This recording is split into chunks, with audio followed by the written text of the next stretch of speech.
Magandang araw! Samahan niyo kami at mag-e-explore tayo sa Pinoy comfort food na siguradong magpapasaya sa inyong mga puso at tiyan. At ito ang laing o pinangat, kasama ng paimagas na buko toron. O si Cassandra D. Pincas. Ako naman si Bea Isabel Sinahon. At ako naman si Katrina Johanna P. Gaheta from Dr. Vicente F. Gustilo Memorial National High School. Laing is a popular Filipino dish primarily made from taro leaves o dahon ng gabi, cooked in rich coconut milk and array of aromatic spices. This Filipino dish is not only flavorful but also provides essential nutrients that combine to overall well-being.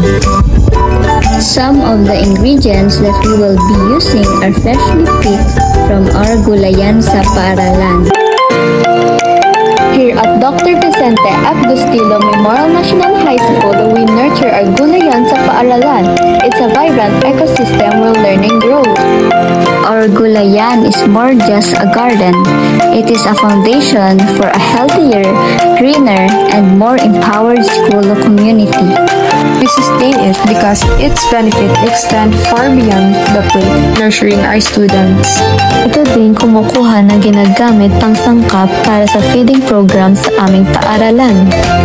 And to continue promoting a healthy diet, students and teachers are encouraged to have a garden at home or the gulayan sa tahanan.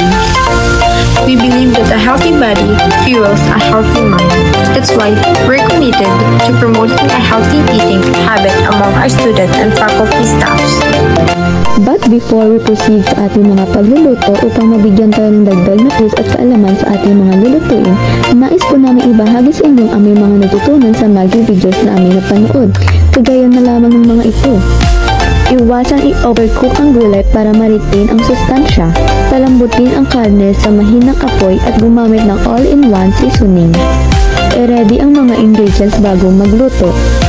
Gumamit ng tamang size ng lutuan para sa lulutuin. Takpan ang mga niluluto. Magluto ng mga gulay na abot kaya at mayaman sa sustansya. Sarapin ang mga pinakuloang gulay gamit ang all-in-one seasoning. Gumamit ng cuts ng meats na may litid. Season ng Maggi Magic Sarap ang sabaw o stew sa bandang huli ng luto. Kaya naman, umpisahan na natin magluto. Hugasan ang taro leaves at ihanda ang iba pang sangkap na kakailanganin. Magpainit ng mantika at magisa ng sibuyas, bawang at luya. Pagkatapos, maglagay ng shrimp paste o bagoong. Sunod na ilagay ang pork meat o kasim. Isang tips na natutunan namin sa Maggi Sarap Sustansya Kusina Eskwela ay ang pagpili ng cuts ng meat na may litid. Dahil ito ang magbibigay ng tenderness at juiciness at mag-a-add ng flavor sa sabaw. Isa at lutuin mabuti hanggang sa lumambot na ang karne. Kapag lumambot na ang karne, ilagay na natin ang pangalawang piga ng coconut milk. Maglagay tayo ng Knorr cubes para mabalanse ang lasa ng laing at mas madagdagan ang lasa. Takpan at pakuluan lang. Pagkatapos ay ilagay na natin ang taro leaves. Huwag lang natin masyadong haluin. I-simmer lang natin ito hanggang sa lumambot ang dahon ng gabi. Haluin ng bahagya at hayaang kumulo hanggang sa magmantika na ang gata nito. Ilagay na natin ang unang piga ng coconut milk. Once mag-reduce na ang gata, maglagay ng chilis at ng pandagdag sarap na Maggi Magic Sarap. Haluin at hayaang kumulo ng 1 minuto. Pagkatapos ay tikman at isalin sa lalagyan kapag okay na ang lasa. At pwede na itong ihain.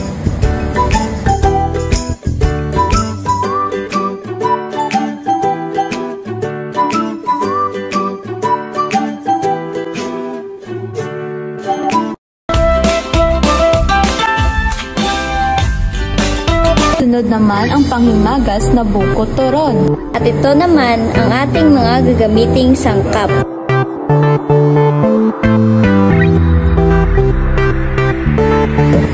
Ilagay ang coconut juice. Sunod na ilagay ang cornstarch. Haluin hanggang sa matunaw ang cornstarch.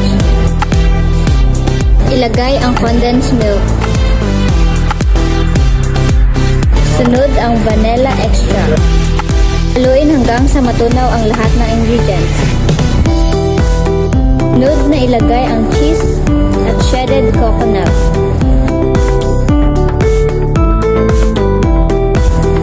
Haluin hanggang sa matunaw ang cheese at maging malapot ito. Kapag malapot na, pwede na itong kunin at palamigin.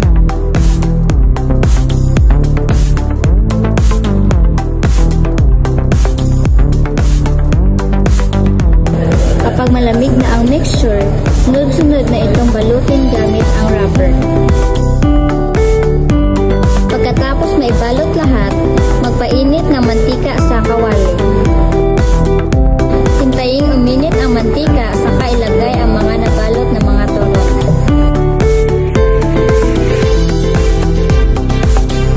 Yan ang asukal hanggang dumikit ito sa turon.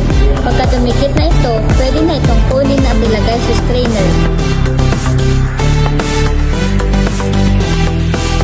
Pagkatapos, pwede na itong ihain.